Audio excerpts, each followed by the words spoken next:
Bonjour à tous, bienvenue sur une nouvelle vidéo de l'Académie. On fait encore une vidéo rapide parce que ça va vite, les infos. On n'en a pas tout le temps, mais quand on en a, faut vite être sur le coup parce que ça pète d'un coup. Il y a du mouvement à Manchester United. Il y a des joueurs des joueurs non, par contre Pas pas de encore. joueurs pour le coup, mais peut-être qu'on va en avoir 4 ou 5 qui arrivent d'un coup, pareil que pour le staff. C'est dans le staff, c'est au niveau du staff que ça bouge. Alors on va essayer de vous expliquer un peu qui arrive, qu'est-ce qu'il va faire, etc. Même si pour nous aussi, c'est pas clair à 3000%, mais on s'est quand même bien débrouillé à avoir les infos. Euh, et pour ce faire, j'ai mon fidèle acolyte qui n'était pas là sur la dernière vidéo, mais qui est de retour, Green. Salut à tous, ça faisait longtemps. Ça faisait Ouais. longtemps quand même, ça fait Ah bah toi, 2-3 oui. semaines. Ouais, toi, oui. Ouais. Donc, Nous, on est à plein heureuse tube, on retour. fait des live Twitch. Aujourd'hui, on a joué à Civilisation. On a fait un live. C'était quand qu'on l'a fait aussi. T'as fait un Enfin, hier soir. je. Non, je n'ai pas fait hier soir. Je l'ai fait avant-hier soir, je crois, c'était. Bref. En tout cas, on chôme pas. Du coup, euh, pour vous dire un peu comment va se passer la vidéo, on va vous parler d'abord du staff proche des joueurs, c'est-à-dire les préparateurs qui arrivent. Et puis après, on va parler un peu du board, parce que là aussi, il y a eu beaucoup de changements aujourd'hui. Donc, c'est parti.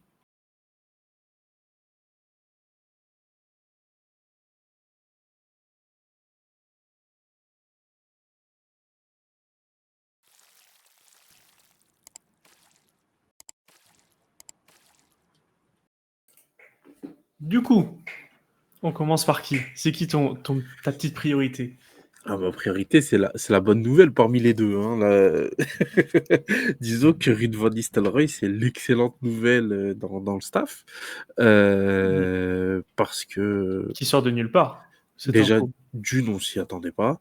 Si vous me voyez regarder à droite à gauche avec un air inquiet, c'est parce que je me suis mis sur mon balcon et que ça annonce un peu de pluie. Donc voilà. Et que je crois que je reçois un peu des gouttes. On est le Voilà. 1er juillet, tout est normal. Oui, voilà. Après, on peut remettre à pause et on Oui. reprendra. Ça vous fera rien du tout. Mais et voilà. Du coup, comme je disais, alors Ruud van Nistelrooy arrive. C'est déjà une très bonne nouvelle en premier lieu parce que c'est un gars qui va être dans le staff technique, qui va accompagner Rico. Je pense qu'il sera préparateur du coup. Mm. Euh,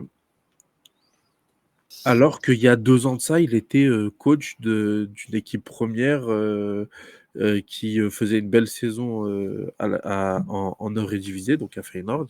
Il était à Feyenoord. Mm. Et puis après, qui a aussi fait un beau parcours en Europe. Donc, je veux dire, c'est pas n'importe quoi d'avoir un coach potentiellement équipe première dans un staff technique, quoi. Donc, Oui. Il a voilà. refusé Burnley aussi. Il a refusé Burnley, qui, eux, ils sont en deuxième division, mais quand même, je veux dire, Mais c'est quand même un standing pour remplacer McCarthy chez nous, quoi. complètement. Donc bon, en tout cas, moi je suis très content de cette venue. Je sais pas quoi en attendre en tant que préparateur, parce qu'en soi, le boulot des préparateurs, on le voit rarement. Mm. Moi, comme je vois les choses, c'est que vu que lui, c'était un joueur à vocation offensive, vu que son acolyte qui arrive, Hack, je sais pas comment on dit, mais Hey. René Heik qui arrive, lui apparemment a l'air d'être assez porté sur le travail défensif, sur la structure défensive, etc. J'imagine que Van Nistelrooy arrive pour s'occuper justement de lui du secteur offensif. Donc c'est quelque chose qui roule. Pour moi, c'est très bien.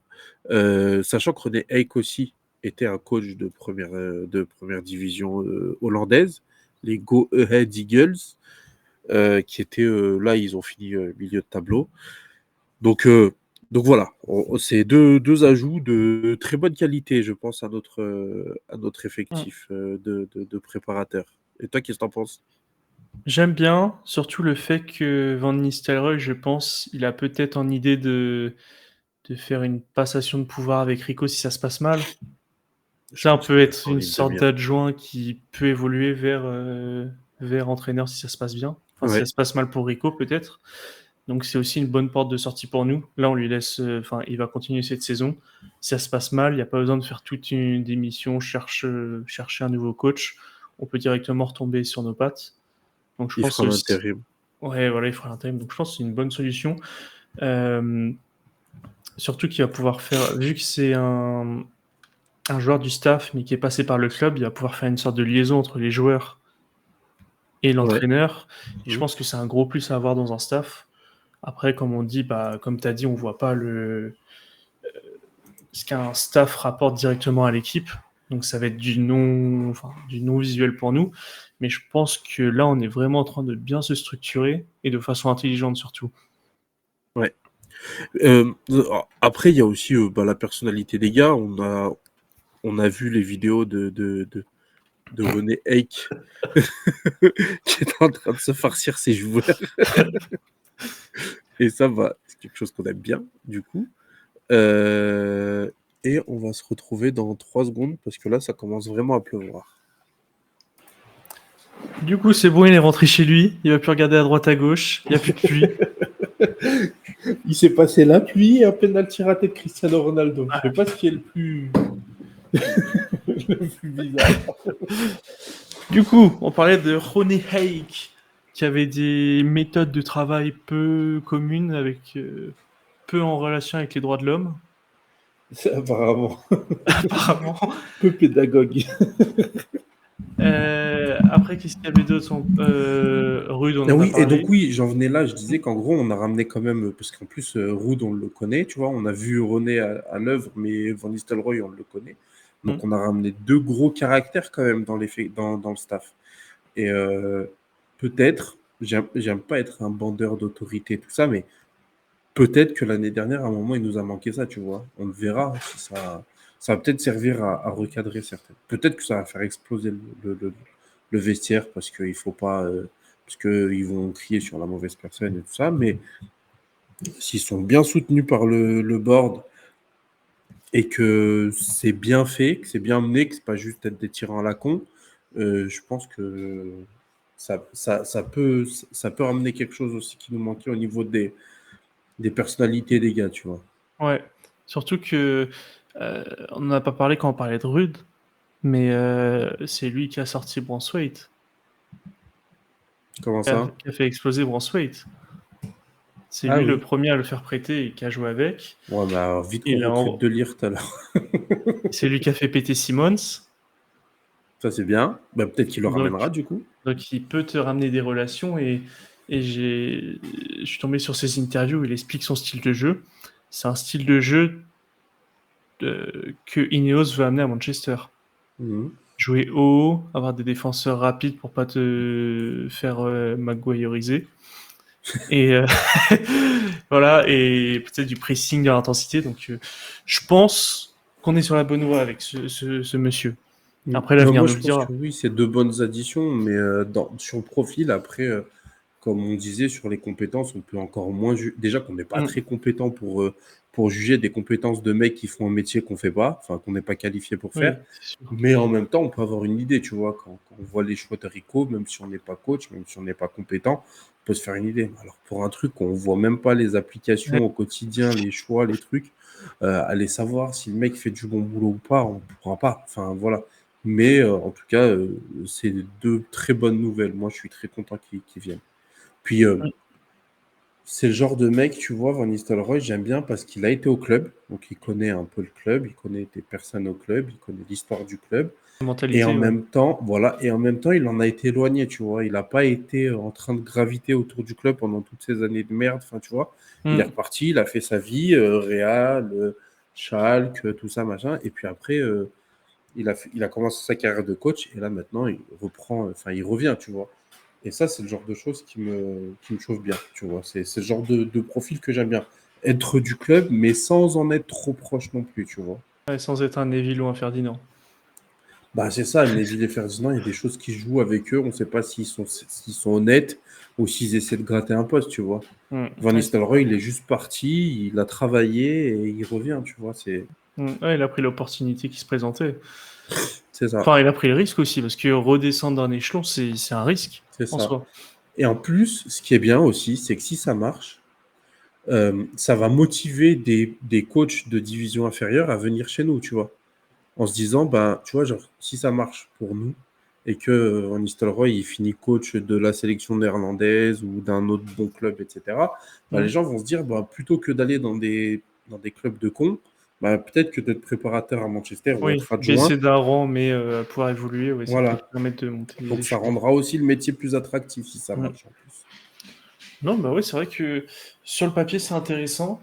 Après, en staff pur, on n'a pas d'autres changements à part le gars d'Arsenal qui est vraiment arrivé et qui va pouvoir mettre en place avec la nouvelle saison. Mm. O'Driscoll O'Driscoll, c'est ça. Et après, on passe sur le board. sur le banc, Sur sur le là, dos. les choses vraiment intéressantes. Le dur arrive aujourd'hui, ouais. On a Mm. eu les infos qui sont tombées. Alors, on va peut-être commencer par ce qui chronologiquement est le plus loin. Euh, on a eu la première annonce qui est arrivée il y a plusieurs mois, c'était Omar Berrada. On n'en a pas parlé, mais c'est lui qui serait le grand chef, en plus de l'organisation. Bah, alors, peut-être que tu peux mettre Je vais le mettre truc. l'organigramme. On vous a préparé un petit organigramme aux oignons. By l'Académie. Donc voilà, vous voyez, nous avons. C'est bon, il est affiché là, hein. Il est affiché. Alors, vous avez Radcliffe, grand patron.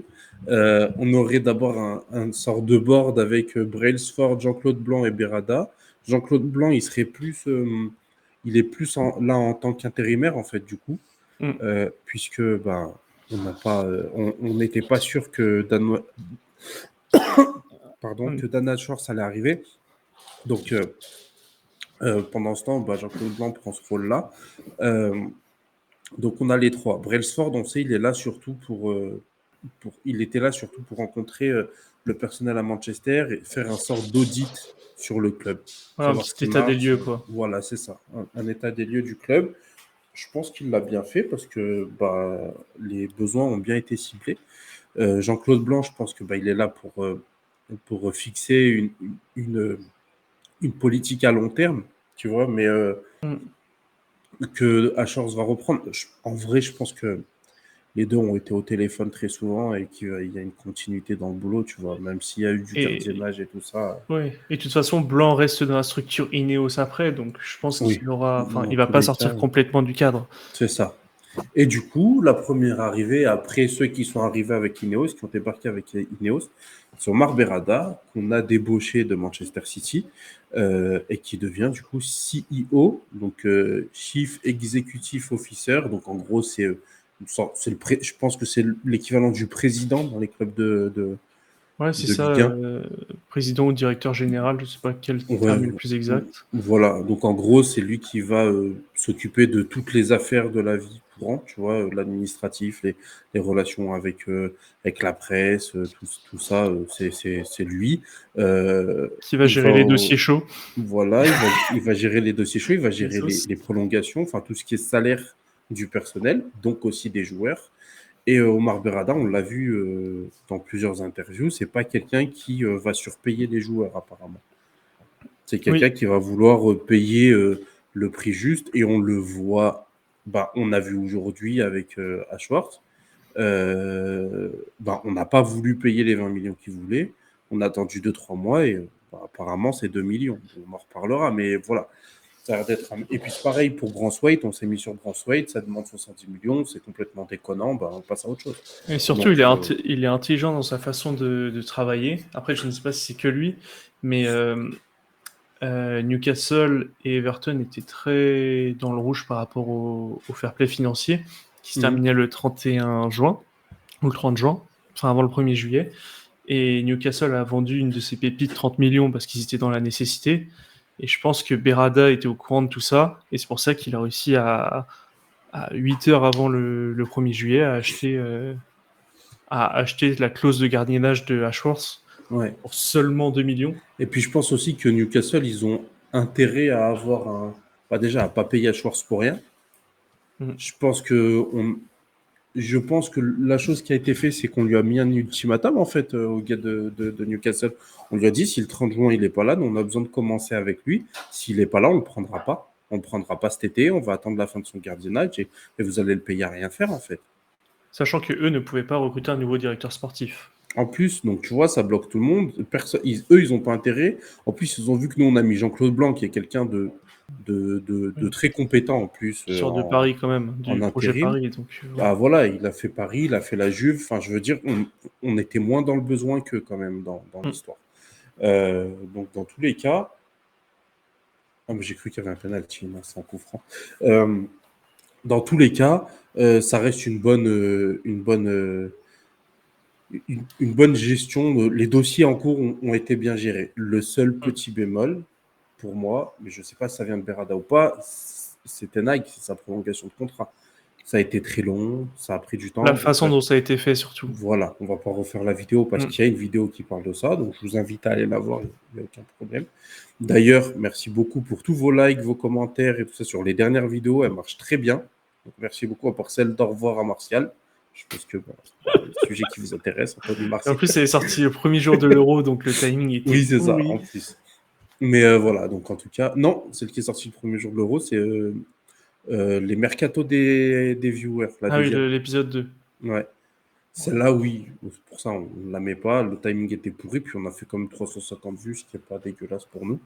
Mais voilà, en tout cas, merci beaucoup. Et donc, vous pouvez toujours vous abonner, commenter, liker la vidéo. Ça nous apporte beaucoup de visibilité. Je le vois hein, quand on commence à avoir des commentaires. Les vues des vidéos, ils explosent en général. Après, ouais. Donc bon. Voilà, les vidéos, enfin voilà, on va pas refaire le truc sur Tanag, mais c'est le seul dossier où je dis bon, moyen. Mais tout le reste, on cherche à vendre les joueurs. Enfin voilà, je trouve que c'est assez. Après, pour l'instant, parce que notre mercato n'a pas commencé, il n'y a pas eu d'arrivée. Ah oui, bien sûr, on parle de ce qu'on voit. Hein, mais Donc voilà. pour l'instant, c'est sur l'instant présent. Ça se trouve au 1er août, quand la plupart des recrues seront faites, on n'aura pas le même discours. Ah, c'est sûr. Oui, mais tu vois que ce Mais soit ça sur m'étonnerait. Eik, que ce soit sur Van Nistelrooy, que ce soit sur Berada, que ce soit même sur Ashworth, c'est les noms, ils ont pété d'un coup, tu vois. Enfin, je veux dire, à chaque fois, c'est nous, on fait notre vie tranquillement, on voit une notification sur le téléphone, on fait ah. Ouais, Ornstein, Bomba. C'est ça. Lui, il sort tout comme ça. Il n'y a pas de C'est ça. tease, rien du tout. Il n'y a que lui qui a les infos, donc ça veut dire que c'est quand c'est bien avancé. Donc bon, voilà. Berada, première venue. Ensuite, nous Je avons. remets l'organigramme. Ouais. Ensuite, nous avons Jason Wilcox qui est arrivé, qui lui, visiblement, va s'occuper de vraiment ce qui est terrain-terrain. C'est-à-dire fixer la façon de jouer, bien sûr avec le coach, s'occuper du matériel, les techniques qu'on va utiliser à l'entraînement pour faire améliorer les joueurs. Enfin bon, vraiment tout ce qui est le plus proche possible du terrain. Il a déjà pris ses fonctions. On l'a déjà vu même assister à des matchs et à des matchs de jeunes aussi. Donc voilà, c'est quelqu'un qui est déjà en place. Il se murmure que le match contre City, c'est lui. Qui allait voir Rico, qui lui a dit tu nous mets Bruno comme ça, tu nous fais la formation dans tel truc, etc. Donc, c'est le match de la saison qu'on a réussi. Donc, si c'est vrai, c'est tant mieux. Donc, voilà. Voilà, moi, ce que j'ai sur Jason Wilcox. Il vient de Southampton. Donc, Southampton, c'est un club qui travaille bien aussi au niveau des jeunes et tout ça. En vue des moyens et tout ça. Enfin, c'est pas quelque chose qui me. Tu vois, genre quand on va chercher des préparateurs physiques de clubs où il y a des injuries prônes de partout, des scouts de clubs qui savent pas recruter des joueurs, etc. Ça m'embête beaucoup plus. Mais là, Jason Wilcox, c'est du sérieux, lui. Hein. En plus, oui. Il a été à City aussi dans les équipes de jeunes. Il a été à City, ouais. Il a fait directeur du centre de formation de City. C'est Voilà. même lui qui avait. Il y avait des gros noms en dessous. Il y a Sancho, je crois. Il y a Tosin sur qui on était. Machin, ouais. Donc, ouais, vraiment, c'est du sérieux. Le deuxième, celui dont on vient de parler, c'est Dan Ashworth, qui vient juste d'être débauché. Lui, je pense pas qu'on a besoin de le présenter, ça fait tellement longtemps qu'on en parle. En même temps, on est hype quand même. Honnêtement, j'étais résigné à pas le voir arriver avant 2025. Hein. Enfin, c'est ce qu'il se disait, et enfin, du jour au lendemain, voilà quoi. Il arrive. Je sais pas si tu as regardé le documentaire Prime sur Newcastle, où on le voit. Non, je l'ai pas vu. Ça a l'air d'être un petit con. Tant mieux. Genre, tu vois, ils font les réunions de recrutement, tu vois ça. Il est en train de Ouais, tirer la gueule parce qu'il dit, moi, je veux ce joueur. Et tu vois, les autres l'écoutent pas, tu vois. d'accord. Et tu vois, c'est un peu, je veux ce joueur, on va faire ce joueur. Ok, bah Et c'est bien. c'est dictatorial. Bah c'est bien, Après, ça va. Peut-être qu'il va mettre faux magouille de Ricola Magouille. j'ai pas fini le documentaire, donc je sais pas jusqu'où ça en était. Faut que je le Ah tiens, je vais continue. regarder moi aussi, ça m'intéresse. C'était sur. Je suis en train de réfléchir sur quel joueur c'était. Je crois que c'était Tonali. Quand ils sont allés chercher Tonali. Bon bah c'est pas l'idée du siècle. Bah, en soi, le joueur, oui. Après, il Oui, faut mais pas ils pouvaient savoir pas qu'il aimait bien savoir. parier. Oui, c'est ça, ils pouvaient pas savoir, mais bon. Mais oui, Dana Schwartz, très très grande addition. Hmm. Le gars qui a toutes les bonnes idées. Je suis en train de chercher tous les joueurs qu'il a sortis. Bah, Enfin, en qu'il a gros, repérés. Mais alors moi j'ai pas les joueurs, mais je peux vous faire pendant que tu regardes son historique. Il a été à West Bromwich Albion, qui est un club de deuxième division qui montait pas en première ligue. Ils sont montés en première ligue, ils se sont maintenus en première ligue tout le temps qu'il était là. C'est devenu une équipe de moyen de tableau, de milieu de tableau de première ligue avec lui, ce qui est incroyable pour West Bromwich Albion à l'époque. Il a été à la FA, à la Fédération anglaise de football. On voit aujourd'hui à quoi ressemble l'équipe de football. Évidemment, le coach fout la merde, mais par contre, on voit qu'au niveau des joueurs, il y a des bons choix qui ont été faits. Enfin, en tout cas, de la structure. ouais. Et puis après, bah, Newcastle, on a vu, hein, ils leur ont amené un coach qui, ma foi, me plaît beaucoup. Ils ont mis une structure en place, ils ont recruté de bons joueurs aussi en essayant de pas trop surpayer malgré qu'il y a les Saoudiens derrière. Donc bon, voilà, c'est quand même quelqu'un qui a l'air de savoir ce qu'il fait et qui a quand même un beau CV. Ouais, et bah c'est surtout le. Enfin, moi, la partie qui me choque le plus, c'est Brighton. Ah, Comment j'ai il a oublié Brighton, oui, complètement. comment il a transformé le club qui était vraiment, qui jouait le maintien presque, Mm. à une équipe beaucoup Européenne. plus intéressante à suivre, quoi. Mm. Dans la formation des jeunes, comment on appelle ça, la vente. Enfin, la Mm. vente en faisant du profit, en rachetant un autre profil qui performe direct. Enfin, c'est assez impressionnant ce qu'il a mis en place en peu de temps. Et bah, il a continué directement à Newcastle, hein, quand il a ramené des premières recrues qui étaient très intelligentes. Il aurait pu flamber en ayant l'argent saoudien et dépenser n'importe comment. Tu sens qu'il maîtrise son sujet, Mm. qu'il maîtrise les postes à combler et ce qu'il faut dans une équipe. Donc, C'est si tu ça. additionnes ça avec déjà tous les autres personnes qu'on a parlé, je ne vois pas où ça ne peut pas marcher. Mm. Et on en vient au dernier, parce qu'il y a une autre bomba de. Alors, c'est pas Einstein, celle-là, qui l'a sortie. Si. Si, c'est Einstein. Ouais, si, si. Bon, Einstein en a parlé en tout cas. Christopher Ver. Putain, j'ai mangé son nom. Vivel. Vivel. Christopher Vivel. Christopher Vivel, ancien directeur technique de Leipzig, de Salzbourg, de Chelsea, arrive à Manchester United en tant que directeur du recrutement pour, je crois, les 2 prochains mercatos. Donc, il va aider le club à bien cibler les, les joueurs, Qu'il faut. Enfin, les les- talents qu'il faut. voilà, c'est ça, à bien cibler les recrues, etc. Donc, je pense que ça va passer par une refonte un peu du département de scouting. Mm. Euh, donc voilà, il va servir à ça et aussi à amener son expérience parce que justement, il a été dans la galaxie Red Bull, donc il connaît la multipropriété et du coup, il va pouvoir emmener, je pense, il va faire en sorte que les problèmes qu'on rencontre pour recruter Todibo ne se reproduisent pas. Ouais. Donc voilà, je pense que c'est dans un sens comme dans l'autre. Je pense que Radcliffe a bien envie d'envoyer quelques joueurs à Nice aussi. Ouais, je pense que ça sera sur tous les prêts. Ouais, Les voilà. prêts de nos Et jeunes. donc, du coup, je pense que au niveau légal, au niveau expérience et tout ça, il vient aussi pour conseiller Ineos là-dessus. Et puis aussi pour, je pense, pour créer la structure qui va bien.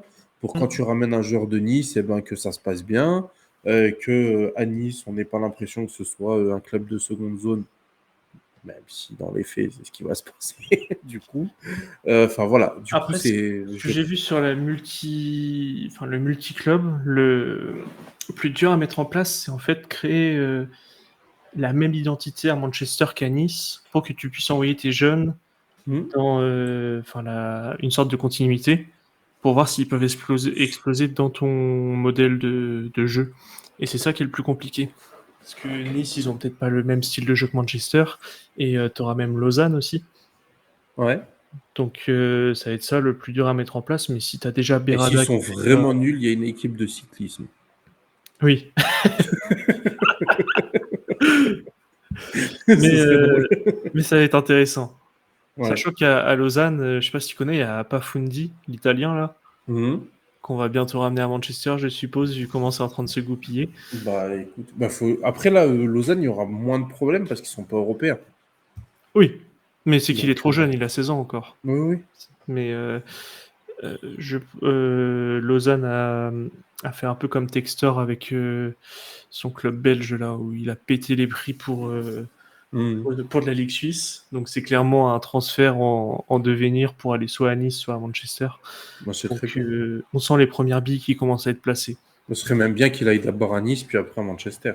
Ouais, je pense que c'est le projet, hein. Si on réussit à régler ce problème. Parce que là, je pense que justement, il est en train de se dire qu'il ne peut pas aller en Ligue des Champions ou en Europa League parce que, avec Nice, parce que bah, Manchester va peut-être bloquer. Enfin, tu vois, genre, Oui, c'est-à-dire qu'il va être obligé de faire plafonner Nice pour pas que ça devienne une équipe qui aille en Ligue des Champions s'il c'est veut ça. que les joueurs qui sont à Nice puissent venir à Manchester. Donc, non, lui, je pense que son but, quand même, en tant que propriétaire des deux clubs, c'est que Nice et Manchester United aillent en Ligue des Champions, soient les meilleurs dans leur truc. Et du coup, je pense qu'il veut régler cette histoire de comment on Mm. fait pour que ça puisse rouler quand même, quoi. Ouais. Sachant qu'il a dit s'il faut vendre Nice et qu'il n'a pas le choix, bah, il vendra Nice. Ouais, ouais, bah oui, bah, c'est le Ça, supporter c'est du les club, discours il y hein. a 3-4 mois. Oui, oui, bah, c'est un supporter du club. Et puis il a posé 1 milliard sur Manchester. Enfin, bon, il Oui, lâchera pas Manchester comme ça. ouais. Là, on est bon. Du coup, pour toute la structure, je pense qu'on est bon. Ouais. En sachant que, d'après les sources qui sortent, la plupart des transferts va se concrétiser en juillet. Mhm. Enfin, ça devrait aller très très vite. En tête, j'ai De Ligt, surtout. Mhm. Il paraît que ça avance très vite, que le joueur est prêt à faire une coupe de salaire, surtout, Et pour il divisait son salaire par deux. c'est ça. Donc ça peut aller très vite, C'est quelque sachant chose qu'on n'a jamais réussi à faire, hein, à Manchester. que Des mecs qui coupent leur salaire pour venir. Berada process. Ouais, bon, alors qu'en général, c'est le contraire. Mais bon, Donc ça va très être bien. assez intéressant à voir. Et je Enfin, pense que ça franchement, nous là, apprend quelque chose, cette histoire, c'est que on ne connaît pas Manchester maintenant. On oui, peut repartir de zéro et se dire, on ne sait pas comment ça va se passer. C'est pas parce qu'on a recruté personne que dans 15 jours, personne aura signé. Il y a 2 ans, on savait. Tu savais très oui, bien c'est comment ça. ça allait se passer. Quand tu voyais le début du mercato, tu savais comment ça allait se passer. Il y avait l'info un mois avant qui allait être là, qui va pas C'est être là. ça. Là, on n'est pas à l'abri qu'ils fassent 4 prêts et 2 joueurs à 100 millions. Enfin, voilà. Faut vraiment être patient, voir ce que ça va donner et donner le bénéfice du doute à Ineos, même si c'est pas toujours facile. Même nous, sur l'histoire Tenag, on a commencé à péter des câbles sur la fin, quoi. Mhm. Donc, pas leur donner la carte blanche en disant bon bah ils font ce qu'ils veulent, on a confiance, mais en même temps être un minimum patient. Est-ce que tu as un petit prono pour les recrues? Genre 3-4 recrues pour toi Bah sur la vidéo qu'on a fait hein, en soi, hein, moi je pense que Ça c'est n'a les pas trois. évolué ton avis? Bah je pense que ça va être ces trois-là, hein. Ouais. Je pense que ça va être ces trois-là. Je pense qu'il ne va pas y avoir tant de départs que ça et qu'on va faire ces trois recrues, Zirkzee, De Ligt et Ugarte. Si vous voulez notre avis dessus, il y a la vidéo qui est en Mhm. ligne. N'hésitez pas à y aller. En sachant aussi qu'on n'a pas précisé, les joueurs reviennent le 8 juillet à l'entraînement et il y aura tous le discours de début saison pour savoir ils ont quelle part dans le projet et est-ce qu'ils vont avoir un nouveau contrat ou est-ce qu'ils dégagent. C'est Et ça. en, Puis Sancho et Greenwood, s'ils sont toujours là, ils sont avec le groupe, hein. et en sachant que les quatre principaux, c'était Maguire, Lindelof, McTominay et Rashford. Où les quatre, fallait voir l'implication dans le projet, est-ce que c'est mieux d'aller voir ailleurs ou non. Donc d'ici une semaine, même pas, on aura des news, quoi. C'est cool. Suspense. Suspense. Bon, C'était tout pour nous aujourd'hui. On fait quand même une 30aine de minutes, mais je pense que c'est nécessaire pour essayer de mettre au clair tout l'organigramme du club, le nouvel organigramme du club, qui risque de s'étoffer encore, je pense. Parce qu'on veut encore voir un truc demain, on sait pas. Sur ce, bonne soirée. Merci à tous de nous avoir regardés. Ciao. Merci, salut.